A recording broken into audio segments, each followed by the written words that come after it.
essayer d'un peu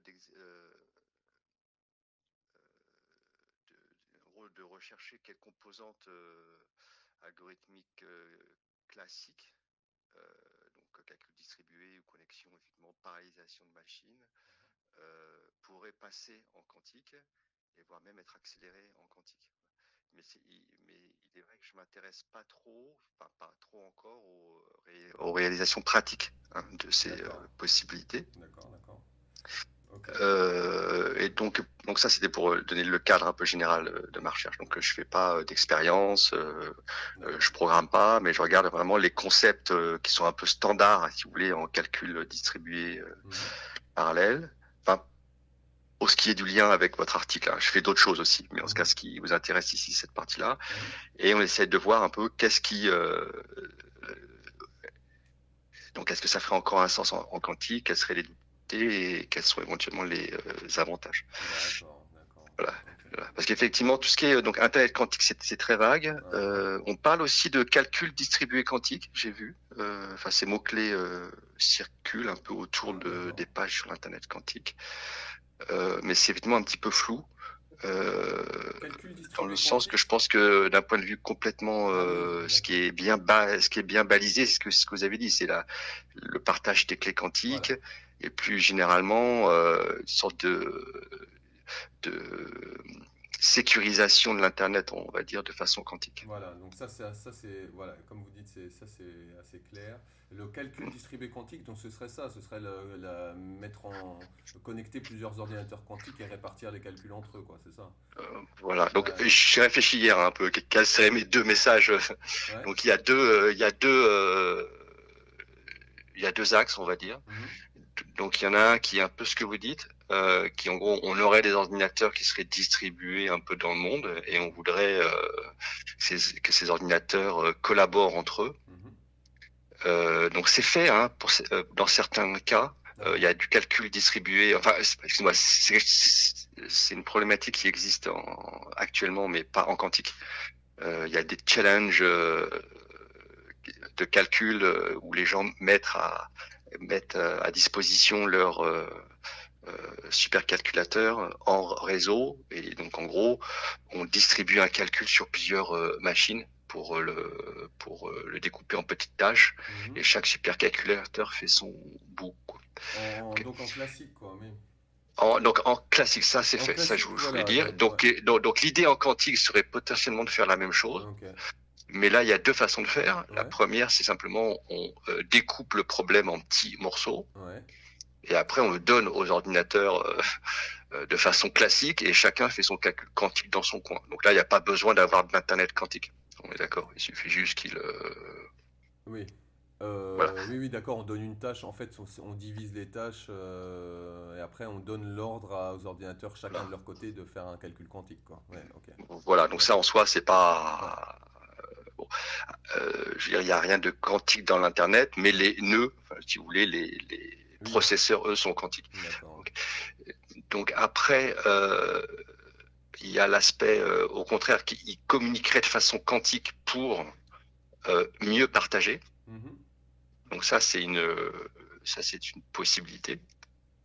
Mais a priori, euh, j'ai pas vu beaucoup de travaux forcément dans ce sens-là. Non. Okay. Encore. Il n'y a pas des gens qui développent, Euh, par exemple, des algorithmes ou des algorithmes quantiques où, par exemple, ils disent qu'en fait, un ordinateur quantique ne pourra pas le faire, mais plusieurs alors, reliés voilà. quantiquement pourraient le Donc, faire. ouais, donc ça c'est mon deuxième axe. Mais Ouais. donc juste Ah, l'aspect ok. vraiment de distribuer sur le monde, vous voyez, en Ouais. gros du calcul, ça, j'ai pas vu beaucoup de choses D'accord. dans cette direction-là. D'accord, d'accord. Après, je parle de calcul intensif, etc. Bon, donc Mhm. j'ai pas vu. En revanche, pour qu'on est sur cet axe-là, il y a donc il y a des gens à Paris 6, donc on dit plus Paris 6, Sorbonne Université, Mhm. qui s'intéressent à une notion plutôt client-serveur. Donc c'est pas vraiment Internet au sens distribué, mais c'est plutôt Internet dans le sens cloud. Mhm. D'accord. Donc là, quelque part, donc il y aura effectivement peu d'ordinateurs quantiques qui Mhm. fonctionneront en premier temps. Donc, il y aura des clients qui vont se connecter dessus. Et là, il y aurait une sorte, si vous voulez, de communication quantique, mais le calcul serait fait dans ce cloud. Cette communication quantique serait assez faible, voire même serait en fait que classique. Mais ce qui les intéresse, c'est voilà comment j'accède à cet ordinateur qui n'est pas dans mon labo, qui n'est pas chez moi, avec tous les problèmes de sécurité. C'est que je vais faire des calculs sans doute pour des découvertes, je sais pas, de molécules ou autres qui sont sensibles, et je vais faire ce calcul-là dans une entreprise ou même dans un pays qui n'est pas le mien. Donc comment sécuriser ça? Donc ça c'est très étudié, et il y a des gens, ça s'appelle du calcul délégué en fait. Donc c'est une problématique qui existe bien sûr aussi en classique, et on a montré qu'elle restait valable en quantique, dans le sens qu'on pouvait assurer une sécurité à peu près similaire. Donc on peut déléguer le calcul sur un serveur de façon, même si ce serveur est quantique, tout en préservant la sécurité, même si vous voyez, on pourrait dire oui, on sait faire en classique, on le fait en quantique. Oui, mais l'ordinateur en lui-même étant beaucoup plus puissant, c'est pas la même sécurité. Donc ça, vous voyez, donc j'ai parlé d'abord de calcul distribué collaboratif sur Internet. Ça, moi j'ai pas vu grand-chose, autre que on coupe le problème en petits morceaux et chacun fait son ordinateur. Après, il y a la notion client-serveur, et là il y a beaucoup de travaux qui ont été faits. Donc il y a des gens très forts à Sorbonne Université, l'ENS, mais aussi initialement il y en avait à Berkeley, MIT, voilà. Donc il y a une communauté assez forte sur ce sujet-là. Parce qu'en fait, finalement, j'ai du mal à voir parce que, on pourrait très bien communiquer en classique avec un autre labo qui possède un ordinateur quantique. On donne la tâche à faire, et puis après, peut-être pour la sécurisation. C'est un problème de sécurisation uniquement.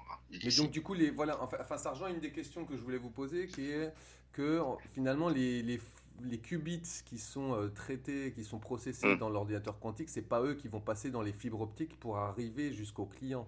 C'est déjà le résultat du calcul. Donc ça, c'est une possibilité. On est d'accord que c'est une possibilité.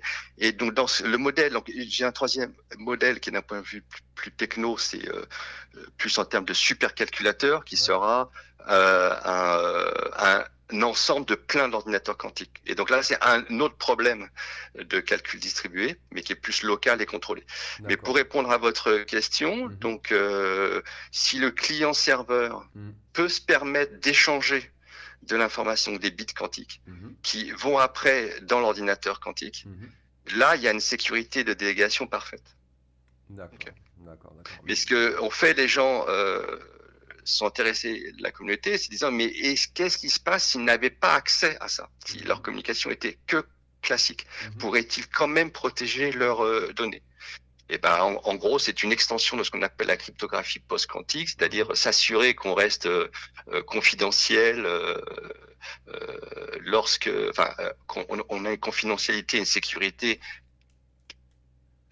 élaborée par des ordinateurs classiques qui résident sur des ordinateurs quantiques. Et donc ça passe aussi au calcul délégué. Il y a des hypothèses, mais en gros, il y a des hypothèses. Il y a des conjectures, si vous voulez.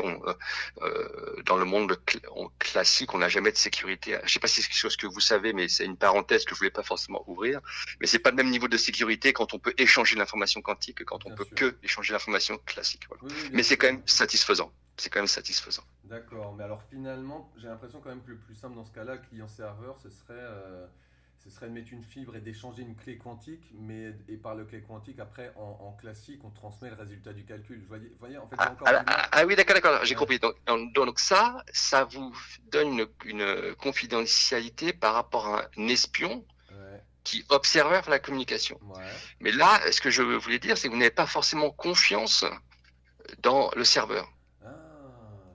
Imaginez que c'est Google, simplement c'est Google qui a la machine, mais ça pourrait être IBM ou une entreprise chinoise ou une puissance étrangère qui n'a pas forcément les mêmes intérêts que la France, vous êtes en France. Et là, vous êtes une entreprise, je sais pas, Total, Sanofi, qui font de la recherche R&D importante, sensible. vous envoyez votre simulation sur ce serveur qui apprend vos calculs, qui apprend vos résultats de simulation. Et du coup, peut vous espionner à travers le calcul que vous faites chez eux. Donc, soit il y a effectivement un accord de confidentialité auquel vous avez confiance, soit les serveurs sont chez vous, ou sur votre territoire, ou sur un pays allié, et vous êtes en confiance parfaite. Et dans ce cas-là, il faut sécuriser que la communication, et c'est ce que vous avez dit. Soit vous ne faites pas confiance. Donc c'est quelque chose qui est développé en classique depuis, alors je me trompe peut-être, on va dire une vingtaine d'années, 10-20 ans, qui s'appelle du calcul sécurisé délégué, et ça a été exporté au quantique. Donc ça, c'est très important. D'accord, et ça a été exporté, alors bon, c'est en train d'être exporté, parce que j'imagine qu'on n'y est pas encore. Alors, oui, donc je vous l'ai dit, oui, bien, je fais la théorie, donc tout ce qui était, les concepts mathématiques ont été exportés, et on a des résultats, alors là je suis pas expert, mais de ce que j'ai compris, à peu près similaires de ce qui existe en classique, c'est-à-dire que si on veut faire un calcul qui est possible sur un ordinateur quantique, rajouter cette surcouche n'est pas très coûteuse. D'accord. C'est ça que ça veut dire. Ok, donc comme vous n'êtes pas trop sur le côté expérimental, mais est-ce qu'il y a moyen de comprendre un peu comment on fait, parce qu'on manipule des qubits dans un ordinateur quantique, et après on serait censé les envoyer dans une fibre optique, sauf qu'en fait si on les envoie, j'imagine s'il y a un nœud entre les deux, enfin je sais pas si on peut s'appeler ça un nœud, mais un intermédiaire, quelque chose qui va les envoyer dans la fibre pour que le client les reçoive, on va toucher à l'effet de superposition par exemple, et ça va se casser. Vous voyez ce que je veux dire? Comment on fait, même sur le principe, sans même rentrer trop dans la technique, sur le principe, comment on fait pour transmettre des qubits d'un ordinateur, pour les faire sortir, quoi? Oui. Alors, donc, on a besoin ou pas de les faire sortir dans ces exemples que j'avais dit. Mais de toute façon, là, ce que vous dites, donc c'est le troisième axe, on va dire, ça fait trois, mais qui est vraiment fondamental de ce que j'ai compris quand j'ai. Donc, je fais aussi partie d'un groupe à l'Académie des technologies, ça s'appelle, où on a fait un rapport sur l'état de l'art pour ce qu'on appelle le calcul fault tolerant, tolérant aux erreurs, qui est en gros la machine qui permettrait de faire des calculs quantiques utiles. Donc on a auditionné pas mal de physiciens, de start-up, entreprises.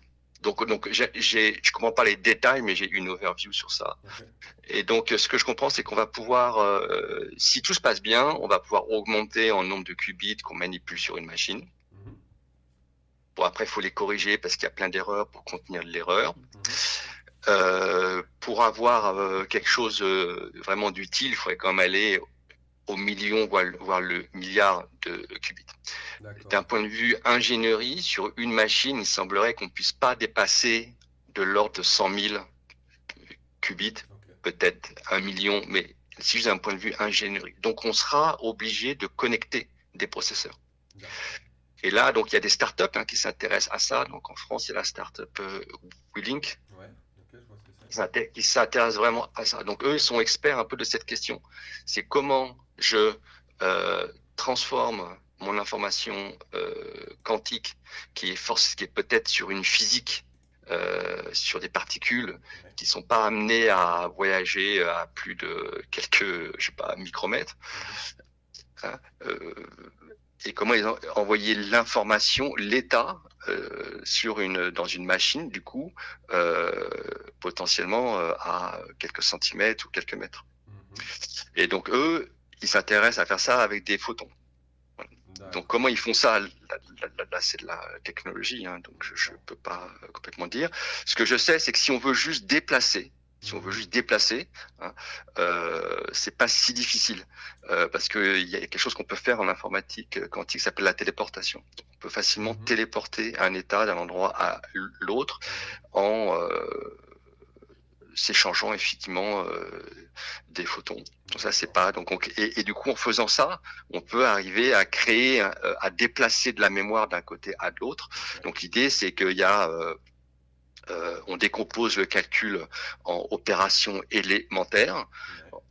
Alors ça, c'est un deuxième axe qui effectivement, c'est comment décomposer un calcul qui doit être, on va dire, sur 1 million de qubits, sachant que j'ai 10 machines qui traitent à la fois que 100 000 qubits. Donc physiquement, les qubits sont répartis. Okay. Donc on va d'abord, bien entendu, là il y a un travail théorique qui est de décomposer, c'est de repenser le calcul pour que, si possible, il soit cloisonné sur des paquets de 100 000 qubits. D'accord. Mais de temps en temps, et ça c'est un problème qu'on a aussi sur les supercalculateurs, il faut que les processeurs se parlent. Alors ça, c'est déjà le cas en classique, c'est très limitant, ça prend du temps. Donc là, ça prendra aussi du temps. Donc l'idée, c'est que s'ils doivent se parler, on va décomposer ça en des opérations élémentaires, qui par exemple veut dire, un exemple, ce serait j'échange 2 qubits. Voilà. Et ça, on sait le faire avec des phénomènes de téléportation. D'accord. Donc ça, c'est un peu la brique de base pour moi, mais c'est vrai que je suis pas l'expert. Mais disons, d'un point de vue théorique, ça me choque pas qu'on puisse. Sauf que à chaque fois, ça va prendre du temps. Voilà. À chaque fois, ça va prendre du temps de quoi? De l'échange, de faire de... Oui. Parce qu'il faut tout synchroniser. Il faut déjà que tout le monde soit arrivé au même moment. Et va falloir donc échanger pour chaque paire de bits qu'on veut échanger ou chaque message qu'on veut envoyer. Va falloir envoyer, par exemple, dans ce cas-là, ce serait un photon. Le récupérer, le processer. Et il faut le faire ça autant de fois qu'on a d'opérations de synchronisation, on va dire, à faire, d'échange. Donc on a potentiellement 100 000 à faire. Donc il faut limiter. Ça sera le goulot d'étranglement. C'est limiter la communication entre processeurs. D'accord. Non, mais c'est intéressant parce qu'en fait, donc, si on peut faire sortir des qubits pour les mettre sur une machine à 2 mètres, en fait, finalement, le problème est réglé. On peut du coup les faire voyager dans des fibres optiques, ça revient. Enfin, j'imagine que tu as peut-être des questions de répéteurs, si la distance est trop longue, des choses comme ça. Mais le principe est... Oui. Après, le principe, c'est le même. C'est juste que j'ai pas forcément vu... Oui.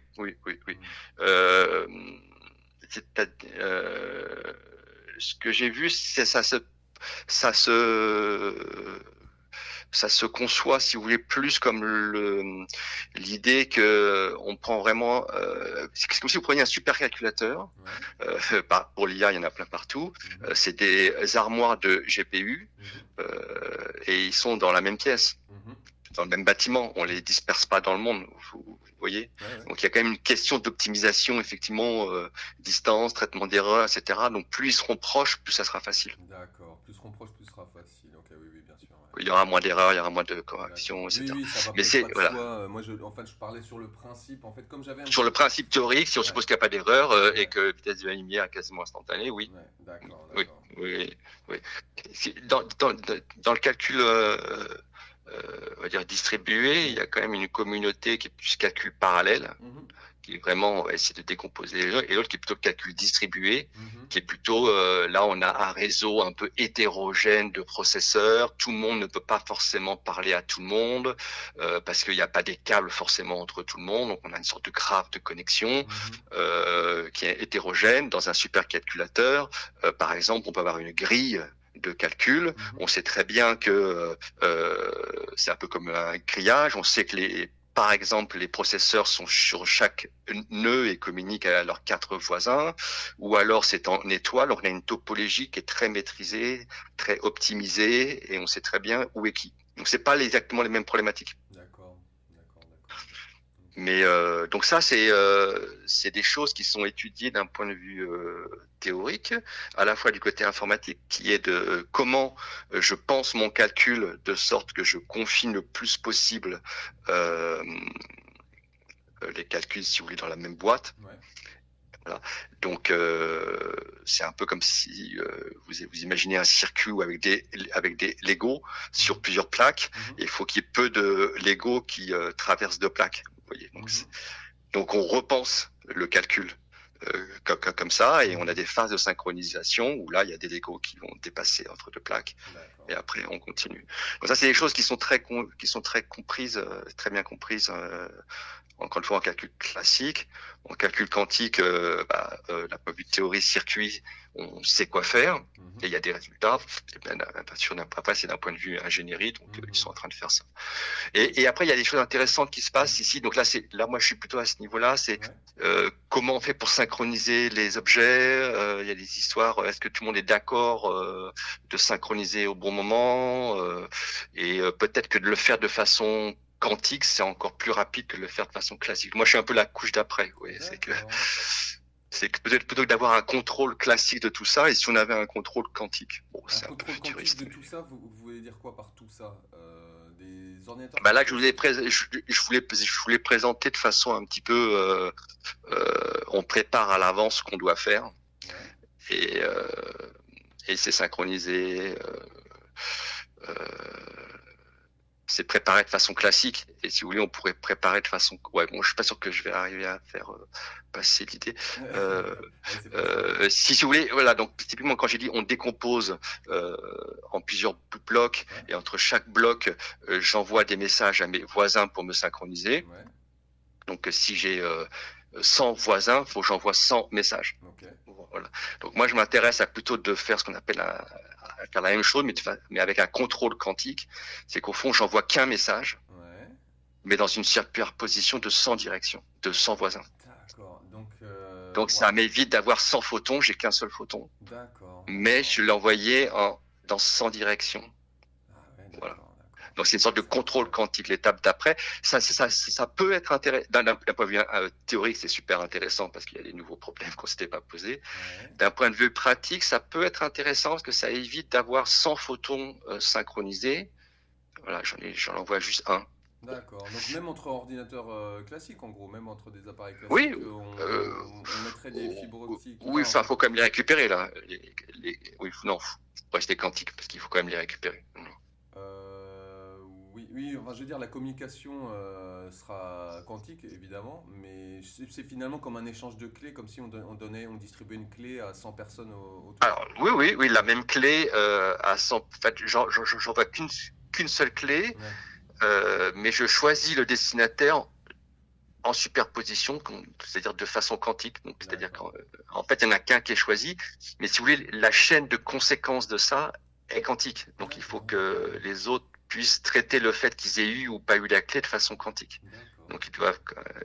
Je sais pas si vous voyez cette expérience de double fente ou on appelle ça le double split experiment, où on met un rayon lumineux à travers avec deux fentes Ouais, ouais, et ça fait des interférences. bien sûr, bien Et sûr. en fait, on ne sait pas par où est passé le photon, en fait. Mhm, Ben, c'est un peu la même chose que vous feriez suffisamment de fois pour mhm. avoir 100 trajectoires possibles. D'accord, d'accord, Donc ça, voilà, donc ça c'est la partie distribuée que je fais par exemple, mhm. qui est vraiment essayer de comprendre tous les concepts qu'on pourrait étudier pour optimiser tout ça autant qu'on peut. Voilà. D'accord. Et justement, alors sur l'optimisation, finalement, c'est quoi les promesses imaginons, d'un Ah. vaste réseau quantique où vous distribueriez comme ça les informations vers 100 nœuds qui seraient même eux quantiques. Enfin, en fait, à terme, imaginons un grand réseau mondial d'ordinateurs et de capteurs quantiques reliés de manière quantique entre eux. Oui, oui. Finalement, ce serait quoi, en Euh, fait, les promesses de ça, Bah donc la partie sécurité, distribution de clés, ça je vous laisse voir avec voilà. des experts. Ouais. Mais ça, je... Mais là il y a potentiellement quelque chose, c'est de pouvoir faire au niveau mondial la cryptographie quantique qu'on peut faire qu'à une certaine distance actuellement. Oui, oui, bien sûr, bien sûr. D'un point de vue calcul, pour moi c'est juste faire un ordinateur quantique qui se rapprocherait le plus possible, euh, donc pas un ordinateur quantique, mais donc une grille d'ordinateur quantique qui se rapprocherait le plus possible d'un ordinateur quantique, D'accord. dont on a besoin pour les algorithmes, c'est-à-dire de pouvoir monter à l'échelle, quoi, de pouvoir aller jusqu'aux millions, voire milliards de bits quantiques. Ah, c'est intéressant parce qu'en fait, finalement, j'ai l'impression que vous avez du mal à croire qu'au niveau ingénierie, on va réussir vraiment à avoir, par exemple, l'ordinateur quantique pour appliquer l'algorithme de Shor, par exemple. Ça va être compliqué de l'avoir, mais on pourrait l'avoir de façon détournée par la C'est ça, communication oui, quantique. oui. C'est ce que disent actuellement les physiciens D'accord, que j'ai rencontrés. d'accord, d'accord, d'accord. Voilà. Alors certains peuvent, oui. Certains pensent que va peut-être quand même aller jusqu'à 1 million, mais de toute façon, on n'ira pas forcément au-dessus. D'accord. Après, c'est ce que j'ai entendu, hein. Voilà, ce que j'ai Ouais, entendu. Je suis pas forcément expert sur ça, mais ça me semble, enfin, donc avec mon regard, on va dire scientifique, mais je suis quand même plutôt informaticien, mhm. et les arguments étaient assez crédibles, que il y avait un problème de difficulté, en gros, d'aller chercher avec votre pince à épiler suffisamment d'atomes, par exemple, au bout d'un certain nombre.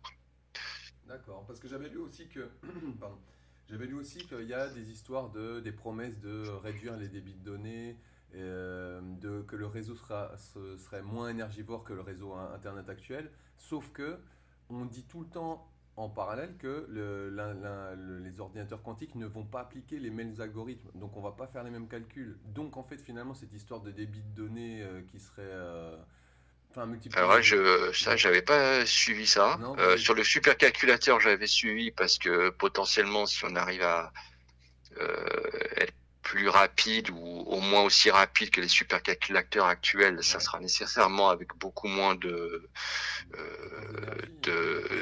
beaucoup moins de bits, on va dire, même si eux sont ah, quantiques. d'accord, d'accord. Donc ça, c'est raisonnable. Bah alors c'est raisonnable Euh, justement vu qu'on mais fera pas sur les les mêmes réseaux, calculs. c'est la première fois que je vois cet argument. Ça veut pas dire D'accord. qu'il est faux, hein, mais D'accord, d'accord. Non, mais ouais, je vais essayer de me renseigner là-dessus. Mais en fait, non, mais non. même sur l'ordinateur, vu qu'on fera pas les mêmes algorithmes de toute façon, donc ça va pas. Enfin, disons qu'il y en a une partie qui pourrait être remplacée par Voilà, c'est ça. voilà. Et en fait, cette partie-là, on fera un gain de. Voilà, c'est Ouais, ça. d'accord, Après, l'idée, bien sûr, c'est de voir jusqu'où on pourrait remplacer, quoi. d'accord. Ouais, Voilà, ouais. voilà. Donc ça, moi, les applications, c'est un autre sujet, hein. C'est pas Ouais. du tout facile de parler d'applications Mhm. pour plusieurs raisons. Déjà parce que la plupart des applications qu'on a avec nos ordinateurs, donc elles viennent de la théorie, mais après elles viennent des expérimentations. On se rend Ah, compte que on tourne les boutons d'une certaine façon, ça marche un peu mieux que la théorie l'avait prévu, ah, ah. ou pas aussi bien que la théorie l'avait prévu. Donc ça, c'est un peu dur. D'accord. Ça reste un peu dur en quantique de voir les applications. Mais en termes de... je sais pas si vous savez, les deux grandes applications qu'on voit venir, ce qu'on appelle la simulation, Ouais. c'est-à-dire simuler des systèmes quantiques de façon très précise, Mhm. et effectivement casser des systèmes de chiffrement actuels. Ouais, ouais, d'accord, d'accord. Certains, bien sûr, certains. Mhm. Et donc ça, effectivement, je ne sais pas s'il y a des supercalculateurs qui essaient de faire ces deux choses-là. Mhm. Mais si on arrive à le faire avec un ordinateur quantique, ça sera moins énergivore.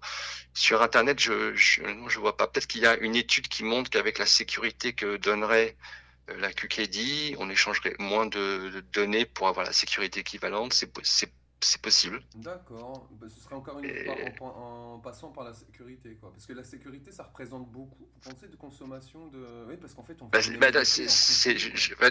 j'en sais rien, mais C'est une bonne question, ouais. j'en sais rien, mais je vois pas d'autres pistes. Non, Donc d'accord. honnêtement, je suis pas sûr. D'accord, d'accord, ok, ok. D'accord, je regarde si il me restait des questions. Après, ben, comme c'est des questions techniques et qui sont vraiment plutôt à poser à des gens Ouais. des Vous pouvez, est-ce expérimentateurs. que vous avez des contacts Euh, à Sorbonne Université ou je pense à Eleni Diamanti notamment. voilà, Eleni donc il y a elle qui est ouais, très bien effectivement, qui connaît un peu aussi les aspects informatiques. d'accord. Il y a quelqu'un qui travaille avec elle, avec qui j'essaye. J'ai parlé récemment pour faire du calcul distribué sur pour faire une expérience qui utiliserait ce que je fais, Ouais, qui est très bien, mais c'est un collègue des Diamanti, donc il pourra peut-être dire que la même chose, mais ouais. c'est Julien Laura. Julien Laurent, d'accord. Voilà. Il est, je pense il est chez WeLink aussi avec D'accord. elle. Ok. En tout cas, si vous n'avez pas l'un, vous pouvez avoir l'autre. Ouais. Donc voilà. Ok, ok. Et sur le calcul délégué, qui peut être disponible, il y a Harold Olivier avec un H. D'accord. Ouais, ouais, j'ai vu son nom passer. D'accord. Donc ça peut Voilà, m'intéresser. je pense qu'en plus il y a quelqu'un qui est bien aussi, mais je suis pas sûr qu'elle soit disponible. C'est qui travaille, c'est Elam Kachefi. D'accord. Mais je pense qu'Harold répondra peut-être plus. Ok. Voilà. Voilà. Et donc, lui, il fait du calcul délégué, ce que j'expliquais au début. Voilà. D'accord. Ah oui, oui, donc c'est très intéressant Oui, ça. voilà. Ouais. Et Julien Laura s'intéresse effectivement à l'interconnexion de mémoire quantique Mhm. avec WLink. Et lui, par exemple, il sait ce que ça veut dire d'envoyer plusieurs photons pour transférer de l'information, D'accord. tout comme on envoyait un seul dans plusieurs directions. Voilà. Ces D'accord. choses-là, D'accord. il les réalise, quoi. Ah oui, oui, ok, ok. Oui, oui, donc Voilà. il y a déjà des gens oui, oui, qui réalisent ça, quoi. Sur une Mm, petite, mm. enfin, sur des des maquettes, quoi, j'imagine, pour l'instant. Oui, voilà. Oui, oui, oui, oui. Non, c'est lui qui m'a dit, par exemple, parce que je cherchais un peu des arguments, que c'est bien de se poser des questions théoriques, mais après on se pose la question, est-ce que ça fait sens même dans un monde idéal? Mhm.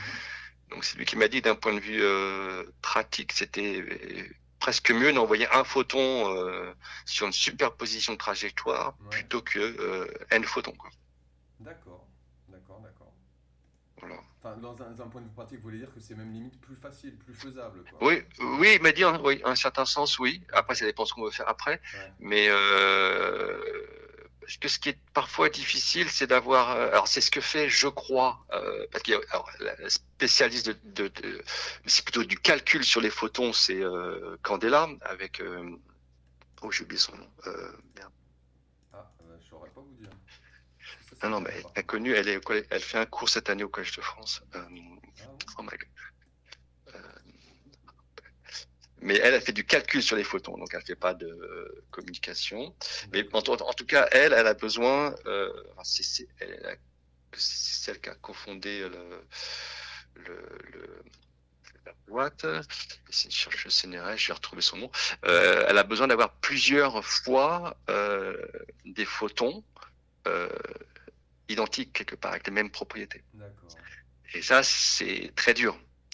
Alors que là, comme c'est un seul photon qui est lui-même en superposition, on est sûr que Ah, il a les mêmes caractéristiques. d'accord. Ah, c'est une bonne piste aussi, ça. Ouais, ok. Donc c'est voilà, mais c'est lui qui peut. Donc c'est ce qu'il m'a raconté Julien Laura. Donc qui a Sénélar. Alors c'est quoi son nom? Sénélar. euh, Ok. Oui. Bon, ça, je Ah, vais trouver ça pour Internet. Pascal Sénélar. Senelart. Alors elle s'intéresse, mais elle fait du calcul avec des photons. Je ne suis pas sûr qu'elle s'intéresse D'accord, aux d'accord, distribués. d'accord. Ok, ok, intéressant. D'accord, je peux lui poser la question. Bah, en tout cas, ça peut ouvrir sur qu'est-ce qu'on peut faire avec les photons. On peut aussi Ouais. calculer. Voilà. Bien sûr, ok. Et donc Parce que ce qui est intéressant, oui. une dernière question sur, enfin la dernière question que j'avais, parce que la plupart des questions finalement elles étaient techniques, mais vous m'avez Mm. déjà apporté des éléments super intéressants. Et pour les détails techniques, je verrai par exemple avec les gens, avec eux, Monsieur Julien Laura par exemple. Mm. Mais j'ai quand même une dernière question, plutôt un peu de points communs et des différences avec l'Internet classique. Parce que bon, je sais, j'ai compris avec mon enquête que finalement c'était un petit peu un terme abusif de parler d'Internet quantique parce que les gens vont s'imaginer du coup que tout Internet sera devenu quantique. Alors qu'en fait finalement c'est deux entités très très très différentes, Internet classique, Internet quantique. Mais il y a peut-être quand même moyen de faire un point de comparaison parce qu'on est en train de mettre les premières Ouais. briques de l'Internet quantique et du coup il y a un moment où on a mis les premières briques de l'Internet classique. Est-ce que Mm. vous voyez des points communs, des différences? Est-ce que vous sentez qu'on est dans une même genre de période ou est-ce que vous étiez déjà posé ces questions-là? Est-ce que vous y avez déjà pensé à ça, à faire la comparaison? Oui.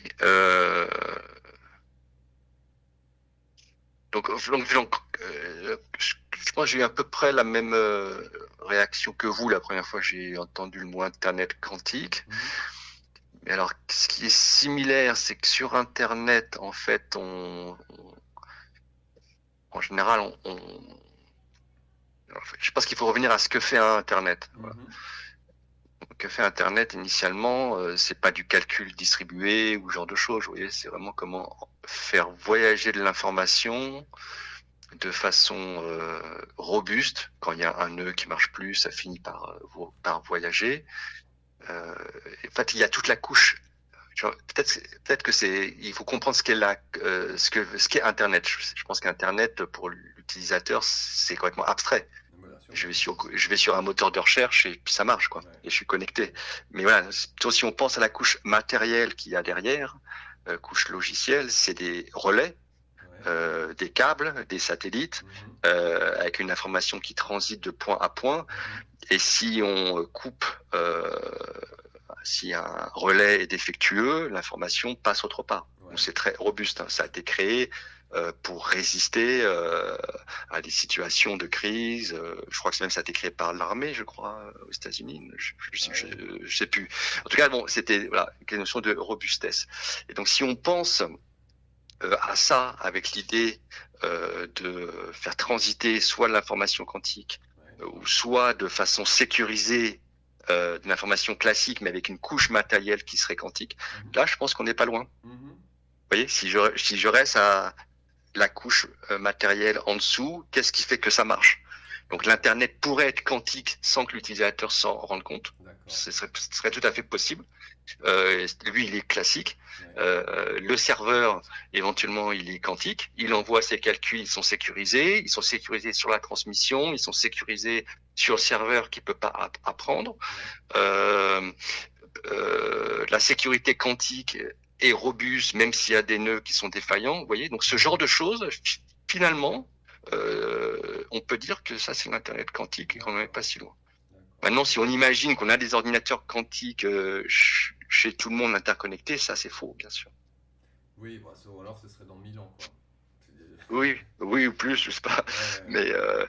Mais voyez, donc si on reste sur cette notion de qu'est-ce qu'apporte le quantique en termes de communication, Ouais. calcul, et avec cette notion de serveur, voilà, nos données sont dans quelques serveurs dans le monde, elles sont Mhm. pas partout, hein. Donc là, je pense qu'il y a quelque chose qui fait penser à l'Internet quantique. D'accord, Mais je d'accord. suis d'accord que le premier réflexe, c'est quoi? C'est n'importe quoi. Mais Mhm. si on revient à comment ça fonctionne, Mhm. et ben les avantages en termes de sécurité, moi, pour moi, là, c'est surtout en termes de confidentialité, Mhm. sécurité, qui sont au-delà de la QKD, hein. Il y a ce que je vous l'ai dit tout à l'heure, hein, le Mhm. calcul sécurisé, Mhm. délégué, qui permet d'exporter le quantique avec très peu de nœuds qui font du calcul. Tout ça, Mhm. c'est l'Internet quantique. D'accord, Ouais. d'accord, d'accord. Non, mais c'est pour ça J'espère aussi que que je vous j'ai parlais été du... clair. Oui, Ouais. oui, c'est très intéressant. C'est pour ça que je vous parlais du débit de données, parce que j'imaginais aussi peut-être que on pourrait avoir un utilisateur lambda qui fait du classique, enfin, ou qui est sur Hum, Instagram, n'importe quoi, et puis qui, en fait, une fois que ça part dans les serveurs, en fait, finalement, là, c'est des serveurs quantiques. Enfin, après, tout est oui, quantique, se oui. partage. Et c'est pour ça que je m'étais dit peut-être qu'il y aurait un intérêt sur le volume de données. Finalement, peut-être que si c'est des qubits quantiques qui sont partagés, finalement, ça part beaucoup plus vite, les calculs sont faits beaucoup plus vite, la transmission nécessite beaucoup moins de photons et que peut-être ce sera un intérêt aussi Ouais, de... ouais, ouais. Alors ça c'est donc au fond ça c'est un peu ce que je fais, c'est que est-ce que si on fait tout de façon quantique, est-ce que Ouais. la synchronisation peut être plus rapide? Non. Est-ce que des problèmes qui qu'on a en classique Mhm. sont pas résolus plus rapidement? Mais là c'est des problèmes de réseau quantique effectivement. Mhm. Des problèmes si vous voulez d'internet quantique ou de réseau distribué. Mhm. Mais ça, on en est au tout début, et c'est pas ces questions-là que les gens se posent actuellement l'Internet quantique. Voilà. D'accord, d'accord. Ça, c'est plutôt, on est une poignée à se poser ces questions maintenant. Justement, maintenant qu'on voit une sorte de réseau, Ouais, euh, un peu la question de l'ordinateur quantique est un peu entre guillemets résolue. ouais, Là, ces questions d'Internet quantique est résolue. ouais, On pense un peu à après. Vous voyez. ouais. Ok, ok. Et donc ça pourrait être ce que vous dites, mais là on est vraiment à la recherche. Là on est quand même D'accord. au niveau de la recherche théorique. Qu'est-ce qui serait possible d'accélérer au niveau que vous mentionnez? Ouais, ouais, Est-ce ok, qu'on ok. pourrait envoyer moins d'informations sur ce réseau que ne le ferait qu'on le fait dans Internet? Voilà. D'accord. Mais pour l'instant, vous, la réponse, c'est l'inconnu. Pour l'instant, on ne sait pas.